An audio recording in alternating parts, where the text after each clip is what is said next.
Hi guys, what's going on? I purchased my Tesla Model 3 mid-range in December of 2018, and to this day I still think it's the best purchase I've ever made. Not only is it the best car I've ever driven, it's also the first all-electric vehicle I've used for my day-to-day commute, and yes, long-distance road trips are included. During these weird times we are in, the price of everything in general has skyrocketed, including the used car market. The chip shortage, especially for the new vehicles, have put many challenges on the shoulders of the legacy automakers and also Tesla. This shortage, as you may know, has caused the price of used autos to increase 21% from a year ago, according to an article from CNBC. Back in 2018, I paid just over $51,000 for my Tesla. This includes everything from taxes, fees, and customizations. However, I qualified for the $7,500 tax credit before it was cut in half to $3,750 in 2019 and then to zero in 2020. Tesla reached their 200,000 unit threshold under the Energy Improvement and Extension Act of 2008, and after that they lowered the price of the Model 3 by thousands of dollars to appeal to more customers. As the demand for the cars continued to rise and with the pandemic causing many part shortages, Tesla quietly increased the price of their cars. With all this said, I was interested. What is my 2018 Tesla Model 3 mid-range with 38,000 miles worth today in September of 2021? Remember, I paid $51,000 out of pocket, but we have to subtract the $7,500 tax credit, which brings the price down to $43,500. From various online vehicle retailers, I plugged in my Tesla specifications and I was quite surprised by the results.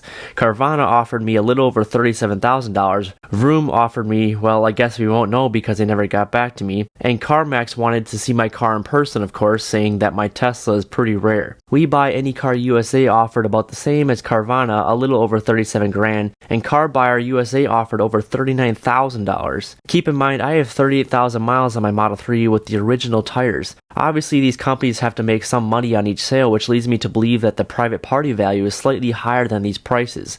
Let's check it out. Here we are on Carvana, who again offered me a little over $37,000. Let's see here. Wow, look at these prices.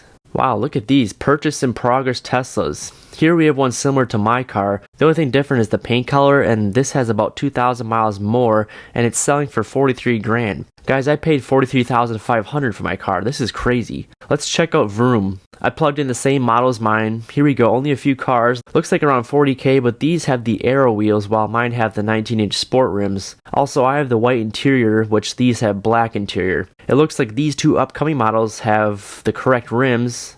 This one has 42,000 miles, slightly more than me, and they're asking $43,000 for the car. Seems like an excellent time to sell the Tesla and just buy a new one. What do you guys think? Let's go to Tesla.com and see.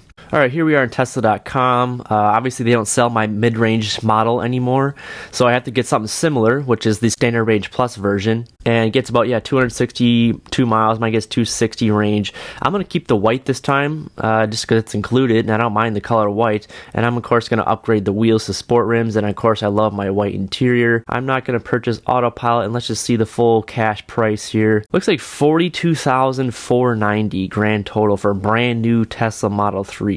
That's similar to my mid-range car. With the purchase price of $42,490, this seems like an ideal situation to swap out my Tesla for a new one for 0 miles. However, we have to account for the sales tax and various other fees like the destination fee and documentation fee. I'm going to give this a final rough estimate of $46,000 with all the fees I found on my old bill of sale from the Tesla in 2018. So doing the math here, I spent about $43,500 for the 2018 Tesla, and if I bought a new one today, it would cost again about $46,000. So about $2,500 out of pocket to reset my odometer to 0 and get a refreshed Model 3. Also, I'm due for new tires soon, which would cost about $800. The new car would obviously come with new ones, so now we're down to about $1,700 out of pocket. The new Model 3 also comes with a more efficient heat pump, providing longer range during the cold winter months, a refreshed center console, an external speaker, a power trunk, which I already installed, an aftermarket one, so really no change. A heated steering wheel is new, and a slightly more stylish design on both the front passenger doors. So the drawback here, like I mentioned earlier, is the extended delay for delivery. I'd have to wait until February of next year to get my new Model 3. Who knows what the used car market will be during that time. I'm going to have to dive deep and really think about considering this purchase. Let me know what you guys think in the comments below. I'd love to hear your feedback. Even a Model 3 long range would be on the table just because of all the road trips I take. Then of course I'd be spending even more out of pocket. At a total price of $52,490, it looks like a little over $10,000 grand extra, including the fees